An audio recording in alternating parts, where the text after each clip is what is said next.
இன்றைக்கி சமையலில் நம்ம ஒரு கிரேட்டான அதாவது ஒரு உருண்டை குழம்பு நம்ம செய்ய போகிறோம். அந்த உருண்டை குழம்பு ரொம்ப டேஸ்ட்டாக சத்தான ஒரு குழம்பாக இருக்கும். அதுக்கு இந்த காய்கறி வந்து நம்ம பீன்ஸு, கேரட்டு, உருளைக்கிழங்கு எடுத்துருக்கோம். இதை வந்து நம்ம ஒரு விசில் விட்டலாம். கொஞ்சமாக மஞ்சத்தூள் போட்டுக்கலாம். கொஞ்சமாக மஞ்சத்தூள் சேர்த்துக்கிட்டோம். இதோடு சேர்ந்து கொஞ்சமாக சால்ட்டு சேர்த்துக்கோங்க. இன்னும் நம்ம குழம்புலையும் சால்ட்டு சேர்ப்போம். இதை தண்ணி நம்ம எதுவுமே ஊற்றலை, இப்படி ஒரு விசில் விட்டுலாம். ஒரு 6-7 தக்காளி, நாட்டு தக்காளி எடுத்துருக்கோம். இதையும் நம்ம பேஸ்ட் மாதிரி அரைச்சி வச்சுக்கலாம். இப்போ தக்காளி நல்லா அடிச்சாச்சு. இப்போ வந்து நம்ம ஒரு கைப்பிடி அளவு ஃப்ரெஷ்ஷாக துருவின தேங்காய் எடுத்துக்கலாம்.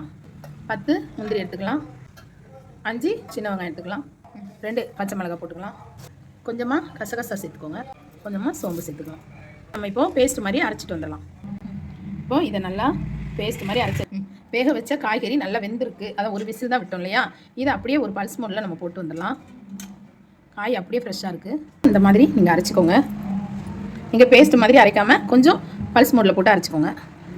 இப்போது இந்த அரைச்ச காய்கறி விழுதுகளோட 1 ஸ்பூன் நம்ம கடலை மாவு சேர்த்துக்கலாம். ஒரு 1/2 ஸ்பூன் மைதா மாவு சேர்த்துக்கலாம். இதில் ஆல்ரெடி நம்ம உப்பு போட்டு தான் வேக வச்சுருக்கோம். இதில் இப்போது நம்ம துருவின வெங்காயம் சேர்த்துக்கலாம், அல்லது நீங்கள் பொடி பொடியாக அரிஞ்சு கூட சேர்த்துக்கலாம். இப்போது இதை நம்ம நல்லா பிசைஞ்சு உருண்டை உருண்டையாக எடுத்துக்கலாம். இப்போ நம்ம உருண்டைகளாக பிடிச்சி வச்சுட்டு அடுத்து நம்ம தாளிச்சிடலாம். இப்போ நீங்கள் இந்த கலவையில் கொஞ்சம் நிறைய வெங்காயம் சேர்த்துக்கணும். இப்போ நம்ம இதை உருண்டையாக்கிட்டு அடுத்து தாளிப்பு பார்த்தலாம். இப்போ எண்ணெய் நல்லா காஞ்சிருச்சு. நம்ம லவங்கம் போட்டுடலாம். பட்டை ஒன்று போட்டுடலாம்.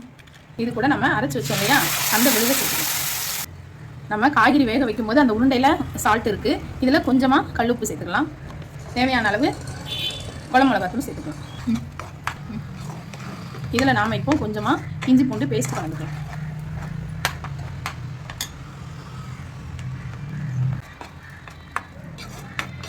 இது நல்லா கொதிக்கட்டும்.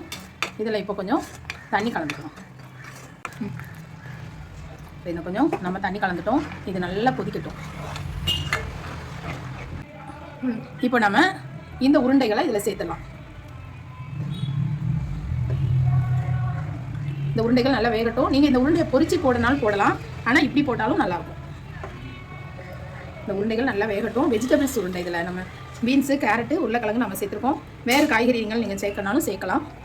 நம்ம எண்ணெயில் பொரிச்சு கூட போடலாம். இப்போ இந்த உருண்டைகள் நல்லா வேகட்டும். வெந்த உடனே பார்க்கலாம். இப்போ இந்த உருண்டைகள்லாம் நல்லா வெந்திருக்கு. இந்த ஸ்டேஜில் நம்ம அரைச்சி வச்சுருந்தோம் இல்லையா தேங்காய், அதை ஊற்றிடலாம். இதில் கொஞ்சம் தண்ணி கலந்து ஊற்றிடலாம். இப்போது தேங்காய் நம்ம ஊற்றிட்டோம். இது எல்லாமே சேர்ந்து நல்லா வேகட்டும். உங்களுக்கு நல்ல டேஸ்ட்டில் நல்ல ஒரு உருண்டை குழம்பு, ப்ரோட்டீன் நிறைய இருக்குது இந்த உருண்டை குழம்புல. இந்த மெத்தடில் இதே மாதிரி செய்யுங்க. இப்போ நல்லா கொதிச்ச உடனே பார்க்கலாம். நல்லா கொதிச்சிருக்கு. இதுக்கு மேலே நீங்கள் கரைச்சி வச்ச புளி தண்ணி ஊற்றிடுங்க. இப்போது புளி தண்ணி ஊற்றியாச்சு. நம்ம அரைச்சி வச்சது எல்லாமே போட்டோம். சூப்பரான உருண்டை குழம்பு உங்களுக்கு ரெடி ஆகிடுச்சு. இதை நீங்கள் உருண்டைகள் போட்டதுக்கப்புறம் நல்லா சிம்மில் வச்சு வேக வச்சுருங்க. அப்போ நல்லா வெந்துடும். நம்ம மைதா மாவு எதுக்காக போடுறோம் அப்படின்னா, அந்த பைண்டிங்காக தான் நம்ம மைதா மாவு போடுறோம். வெங்காயம் நம்ம அந்த இந்த உருண்டையில் நிறைய சேர்த்துறோம் இல்லையா, அதனால தான் நம்ம வெங்காயம் போட்டு தாளிக்கல.